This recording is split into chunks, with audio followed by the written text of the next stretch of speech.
Hello दोस्तों, आप सभी को नमस्कार। आज मैं आपके लिए लेकर आ रहा हूँ भूगोल के बहुत ही महत्वपूर्ण प्रश्न जो विश्व का भूगोल से संबंधित है। तो आप एक भी क्वेश्चन को मिस मत करिएगा, आपकी परीक्षा की दृष्टि से बहुत ही ज़रूरी है। और जो कि हमारा प्रश्न है वन लाइनर क्वेश्चन, ठीक है। बहुत ही प्यारा प्रश्न है, तो परीक्षा में ये सभी बहुत पूछे जाते हैं। हमारा पहला सवाल है, भूगोल का जनक किसे कहा जाता है? दोस्तों, भूगोल का जनक किसे कहा जाता है? इरेटोस्थनीज को। किसको कहा जाता है दोस्तों? इरेटोस्थनीज को। दूसरा प्रश्न है, इरेटोस्थनीज ने भूगोल के लिए सर्वप्रथम किस शब्द का प्रयोग किया है? तो दोस्तों, किस शब्द का प्रयोग किया है? ज्योग्राफिका। किसका प्रयोग किया है दोस्तों? ज्योग्राफिका का प्रयोग किया है।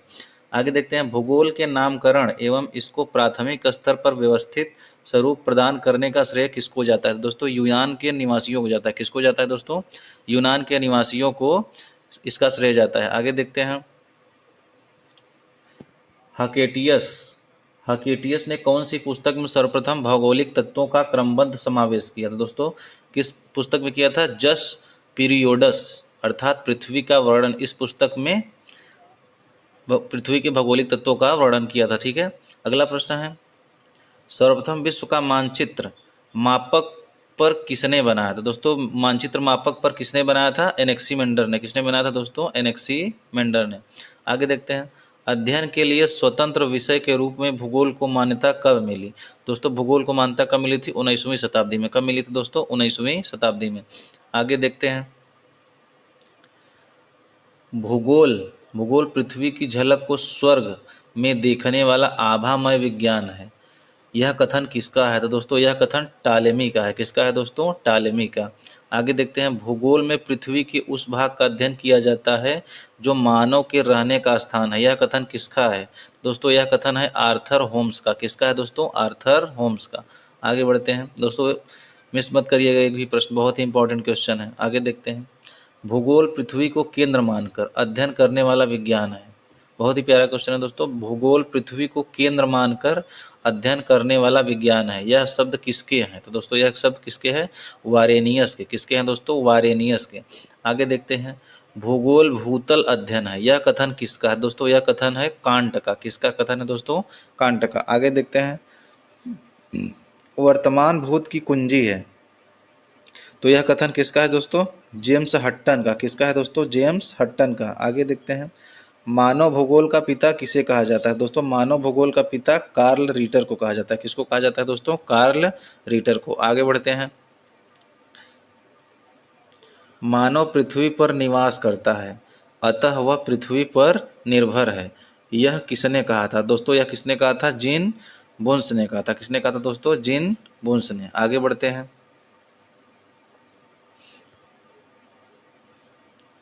अब दोस्तों आ गया ब्रह्मांड। हमारे ब्रह्मांड के बारे में प्रश्न आ गए हैं। अस्तित्वमान द्रव्य एवं ऊर्जा के सम्मिलित रूप को क्या कहते हैं? दोस्तों, अस्तित्वमान द्रव्य एवं ऊर्जा के सम्मिलित रूप को क्या कहते हैं? ब्रह्मांड कहते हैं। क्या कहते हैं दोस्तों? ब्रह्मांड। आगे बढ़ते हैं, ब्रह्मांड के अंतर्गत किनका अध्ययन किया जाता है? दोस्तों, ब्रह्मांड के अंतर्गत सभी आकाशीय पिंडों एवं उल्काओं का अध्ययन किया जाता है, ठीक है। सभी आकाशीय पिंडों एवं उल्काओं का अध्ययन किया जाता है ब्रह्मांड के अंतर्गत। आगे देखते हैं,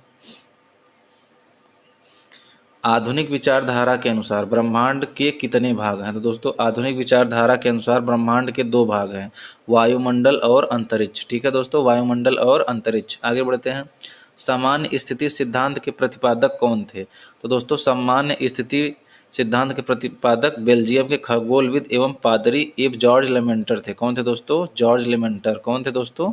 जॉर्ज लेमेंटर। आगे देखते हैं, निरंतर उत्पत्ति के सिद्धांत के प्रतिपादक कौन थे? तो दोस्तों, निरंतर उत्पत्ति के सिद्धांत के प्रतिपादक गोल्ड और हरमन बांडी थे। कौन थे दोस्तों? गोल्ड एवं हरमन बांडी। आगे बढ़ते हैं, संकुचन विमोचन के सिद्धांत के प्रतिपादक कौन थे?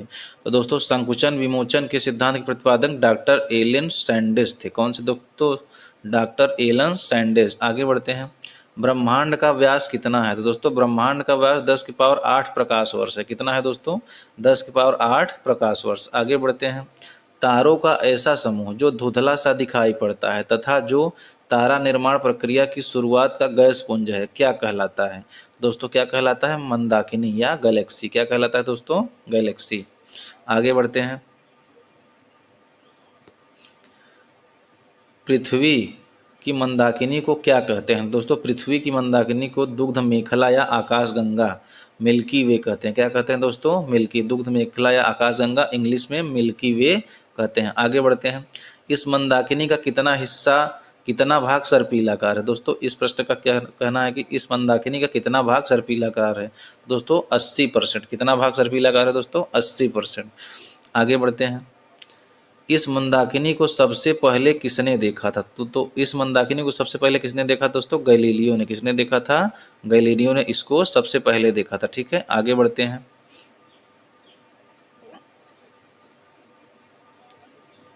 आकाशगंगा की सबसे नज़दीकी मंदाकिनी को क्या नाम दिया गया? तो दोस्तों आकाशगंगा की सबसे नज़दीकी मंदाकिनी को देवयानी नाम दिया, एंड्रोमेडा। क्या नाम दिया गया दोस्तों? एंड्रोमेडा। आगे बढ़ते हैं। नवीनतम ज्ञात मंदाकिनी, नवीनतम ज्ञात मंदाकिनी कौन सी है? दोस्तों नवीनतम ज्ञात मंदाकिनी ड्वार्क मंदाकिनी है। कौन है दोस्तों? ड्वार्क मंदाकिनी। आगे बढ़ते हैं। सूर्य ग्रहण के समय सूर्य के दिखाई देने वाले भाग को क्या कहते हैं? तो दोस्तों सूर्य ग्रहण के समय सूर्य के दिखाई देने वाले भाग को क्या कहते हैं? सूर्य किरीट या कोरोना कहते हैं। क्या कहते हैं दोस्तों? सूर्य किरीट या कोरोना। सूर्य किरीट क्या उत्सर्जित करता है? दोस्तों सूर्य किरीट एक्स रे उत्सर्जित करता है। ठीक है दोस्तों, सूर्य किरीट क्या उत्सर्जित करता है? X ray. आगे बढ़ते हैं। सूर्य किरीट को किस अन्य नाम से भी जाना जाता है? दोस्तों सूर्य किरीट को सूर्य का मुकुट के नाम से भी जाना जाता है। ठीक है, आगे बढ़ते हैं।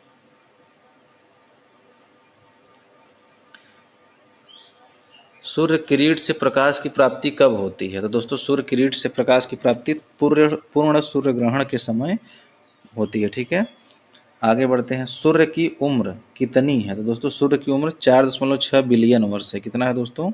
4.6 बिलियन वर्ष। आगे बढ़ते हैं। भविष्य में सूर्य द्वारा ऊर्जा देते रहने का समय कितना है? तो दोस्तों भविष्य में सूर्य द्वारा ऊर्जा देते रहने का समय 10 बिलियन वर्ष है। ठीक है, आगे बढ़ते हैं। सूर्य का प्रकाश, सूर्य के प्रकाश को पृथ्वी तक पहुंचने में कितना समय लगता है? दोस्तों 8 मिनट 16.6 सेकेंड। बहुत इंपॉर्टेंट क्वेश्चन है दोस्तों, 8 मिनट 16.6 सेकेंड। आगे बढ़ते हैं। सौर ज्वाला को उत्तरी ध्रुव पर क्या कहते हैं? दोस्तों सौर ज्वाला को उत्तरी ध्रुव पर ऑरोरा बोरियालिस कहते हैं। क्या कहते हैं दोस्तों? Aurora borealis. सौर ज्वाला को दक्षिणी ध्रुव पर क्या कहते हैं दोस्तों? Aurora australis. क्या कहते हैं दोस्तों? Aurora australis. ठीक है, आगे बढ़ते हैं। उत्तरी ध्रुव पर ऑरोरा बोरियालिस और दक्षिणी ध्रुव पर ऑरोरा ऑस्ट्रेलिस। ठीक है, आगे बढ़ते हैं। सूर्य के धब्बे, सूर्य के धब्बे चलते हुए गैसों के खोल का तापमान आसपास के तापमान से कितना कम होता है? तो दोस्तों 1500 डिग्री सेल्सियस कम होता है। ठीक है, कितना कम होता है दोस्तों? 1500 डिग्री सेल्सियस कम होता है। आगे बढ़ते हैं। सूर्य का धब्बा सूर्य के चारों ओर एक चक्र पूरा करने में कितना समय लेता है? दोस्तों सूर्य का धब्बा सूर्य के चारों ओर एक चक्र पूरा करने में 27 वर्षों का समय लेता है। ठीक है दोस्तों, 27 वर्षों का समय लेता है। आगे बढ़ते हैं। जब सूर्य की सतह पर धब्बा दिखाई पड़ता है उस समय पृथ्वी पर क्या होता है? दोस्तों उस समय पृथ्वी पर चुंबकीय झंझावात उत्पन्न होते हैं। क्या उत्पन्न होते हैं दोस्तों? चुंबकीय झंझावात, मैग्नेटिक स्टॉर्म उत्पन्न होते हैं। आगे बढ़ते हैं। सूर्य का व्यास कितना है? दोस्तों सूर्य का व्यास कितना है? 13,91,980 किलोमीटर। कितना है दोस्तों? 13,91,980 किलोमीटर। आगे बढ़ते हैं। यह पृथ्वी के व्यास का कितने गुना है? दोस्तों यह पृथ्वी के व्यास का लगभग 110 गुना है। कितना है दोस्तों? 110 गुना। आगे बढ़ते हैं। पृथ्वी को सूर्य ताप का कितना भाग मिलता है? तो दोस्तों पृथ्वी को सूर्य ताप का 2 अरबवां भाग मिलता है। कितना भाग मिलता है दोस्तों? 2 अरबवां भाग मिलता है। ठीक है, आगे बढ़ते हैं। सूर्य कौन सी गैसों का गोला है? दोस्तों सूर्य हाइड्रोजन और हीलियम से बना हुआ गैसीय गोला है। आगे बढ़ते हैं। सूर्य सौरमंडल का केंद्र है और पृथ्वी सूर्य के चारों ओर घूमती है। यह पता सर्वप्रथम किसने लगाया था? दोस्तों यह पता सर्वप्रथम कापरनिकस ने लगाया था। किसने लगाया था दोस्तों? कापरनिकस ने। ठीक है, आगे बढ़ते हैं। अब आगे हमारे सौरमंडल के पिंड। ठीक है, अंतर्राष्ट्रीय खगोल शास्त्री संघ के प्राक सम्मेलन 2006 के अनुसार सौरमंडल में मौजूद पिंडों को कितनी श्रेणियों में बांटा गया? तो दोस्तों कितनी श्रेणियों में बांटा गया? 3। परंपरागत ग्रह, बौने ग्रह और लघु सौरमंडलीय पिंड। ठीक है, आगे बढ़ते हैं। सूर्य के चारों ओर सूर्य के चारों ओर घूमने वाले पिंड को क्या कहते हैं? ग्रह। क्या कहते हैं दोस्तों? ग्रह। किसी ग्रह के चारों ओर घूमने वाले पिंड को क्या कहते हैं? उपग्रह। क्या कहते हैं दोस्तों? उपग्रह। आगे बढ़ते हैं। सूर्य तथा उसके चारों ओर चक्कर लगाने वाले विभिन्न ग्रहों, क्षुद्र ग्रह, धूमकेतु, उल्काओं तथा अन्य आकाशीय पिंडों के समूह को क्या कहते हैं? सौरमंडल। क्या कहते हैं दोस्तों? सौरमंडल। आगे बढ़ते हैं। सौरमंडल निकाय के द्रव्य का कितना भाग सूर्य में निहित है? दोस्तों 99.999% भाग सूर्य में निहित है। आगे बढ़ते हैं। सौरमंडल की समस्त ऊर्जा का स्रोत क्या है? दोस्तों समस्त ऊर्जा की स्रोत क्या है? सूर्य। सौरमंडल का सबसे बड़ा ज्वालामुखी कौन सा है? दोस्तों सबसे बड़ा ज्वालामुखी ओलंपस मोन्स है। ठीक है, आगे बढ़ते हैं। सूर्य के बारे में देखते हैं। सौरमंडल का जन्मदाता किसे कहा जाता है? दोस्तों सौरमंडल का जन्मदाता सूर्य को कहा जाता है। किसको कहा जाता है दोस्तों? सूर्य को कहा जाता है। आगे बढ़ते हैं। सूर्य दुग्ध मेखला में केंद्र से कितनी दूरी पर है? दोस्तों सूर्य दुग्ध मेखला के केंद्र से कितनी दूरी पर है? लगभग 30,000 प्रकाश वर्ष की दूरी पर एक कोने में। लगभग 30,000 प्रकाश वर्ष की दूरी पर एक कोने में स्थित है। आगे देखते हैं। सूर्य दुग्ध मेखला मंदाकिनी के केंद्र के चारों ओर कितनी गति से परिक्रमा कर रहा है? दोस्तों कितनी गति से परिक्रमा कर रहा है? 250 किलोमीटर प्रति सेकंड की गति से परिक्रमा कर रहा है सूर्य। ठीक है, आगे बढ़ते हैं। इसका परिक्रमण काल कितना है? सूर्य का परिक्रमण काल कितना है दोस्तों? 25 करोड़ वर्ष। कितना है दोस्तों? 25 करोड़ वर्ष। आगे बढ़ते हैं। सूर्य अपने अक्ष पर किस तरह घूमता है? दोस्तों पूर्व से पश्चिम की ओर सूर्य घूमता है। ठीक है, आगे बढ़ते हैं।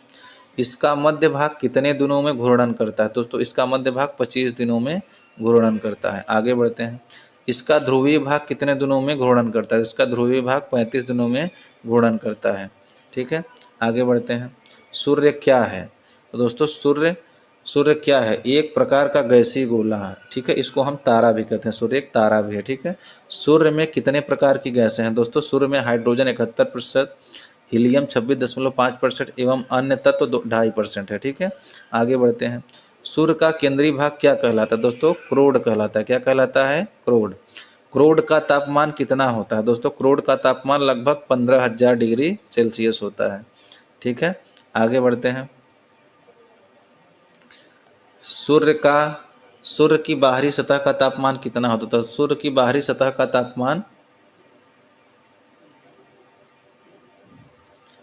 सूर्य की बाहरी सतह का तापमान 6,000 डिग्री सेल्सियस होता है। कितना होता है दोस्तों? 6,000 डिग्री सेल्सियस सूर्य की बाहरी सतह का तापमान। आगे बढ़ते हैं। सूर्य की ऊर्जा का स्रोत क्या है? तो दोस्तों सूर्य की ऊर्जा का स्रोत नाभिकीय संलयन की क्रिया है। क्या है दोस्तों? नाभिकीय संलयन की क्रिया। आगे बढ़ते हैं।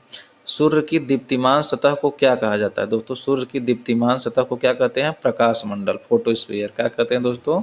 प्रकाश मंडल या फोटोस्फीयर। ठीक है, आगे बढ़ते हैं। प्रकाश मंडल के किनारे प्रकाशमान क्यों नहीं होते? दोस्तों प्रकाश मंडल के किनारे प्रकाशमान क्यों नहीं होते? क्योंकि सूर्य प्रकाश का अवशोषण कर लेता है। क्या कर लेता है दोस्तों? सूर्य प्रकाश का अवशोषण कर लेता है। आगे बढ़ते हैं। इसे क्या कहते हैं? इसे वर्णमंडल कहते हैं। ठीक है, क्या कहते हैं? इसे वर्णमंडल कहते हैं। वर्णमंडल किस रंग का होता है? लाल रंग का। किस रंग का होता है दोस्तों? लाल रंग का होता है वर्णमंडल। ठीक है, इसी के साथ हमारे प्रश्न समाप्त होते हैं दोस्तों। अगर यह प्रश्न आपको अच्छा लगा हो तो वीडियो को लाइक और चैनल को सब्सक्राइब करें।